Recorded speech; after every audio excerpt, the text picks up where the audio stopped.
Hello दोस्तों, कैसे आप सब। उम्मीद करता हूँ खुश होंगे।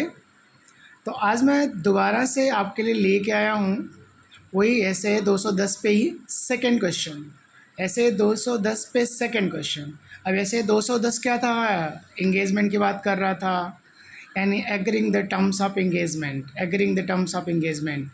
इसमें मैं लेके आया हूँ आपके लिए दूसरा question, recurring audit. Recurring audit, अभी भाई रिकरिंग ऑडिट क्या होता है? रिकरिंग ऑडिट सिंपली जब आपका टर्म्स एंड कंडीशन चेंज हो जाए, आपके स्कोप चेंज हो जाए ऑडिट के, आपका मैनेजमेंट चेंज हो जाए, तो इस केस में जो ऑडिटर है वो कम्युनिकेट करेगा कि भाई क्या चेंजेज हैं। ठीक है, इसी को हम बोलते हैं क्या, रिकरिंग ऑडिट।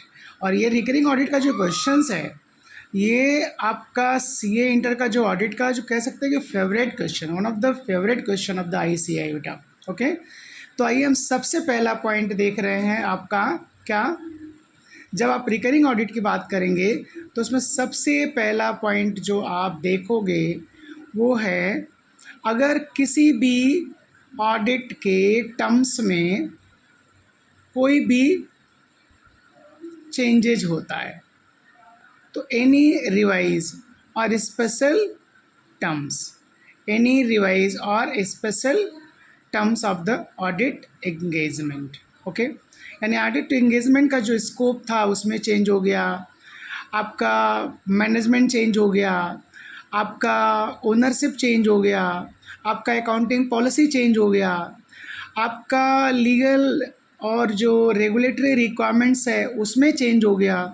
तो ये सारे केसेस में हम लोग एक रिकरिंग ऑडिट के तहत एक लेटर जो है कम्युनिकेट करेंगे मैनेजमेंट से या दो चार्ज विद गवर्नेंस से एज एन ऑडिटर। तो फिर से एक बार देखिए, आपका अगर आपका कोई लीगल रेगुलेटरी रिक्वायरमेंट में चेंज होता है, आपके स्कोप में चेंज होता है, आपके फिनेंशियल रिपोर्टिंग, जो आपका फिनेंशियल रिपोर्टिंग फ्रेमवर्क है उसमें कोई चेंज हो गया, तो भी साथ में आपका कोई रिपोर्टिंग रिक्वायरमेंट था उसमें कोई चेंज हो गया, आपके जो बिज़नेस का साइज़ था, जो बिज़नेस का नेचर था उसमें कोई चेंज हो गया, तो ये भी आपका रिकरिंग ऑडिट का पार्ट बन जाएगा।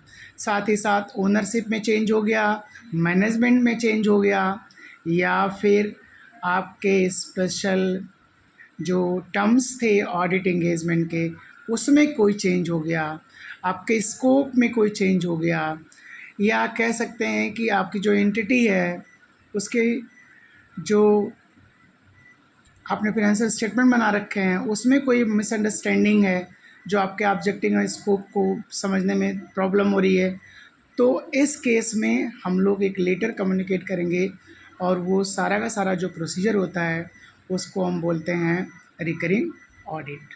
होप आपको समझ में आएगा। Thank you so much.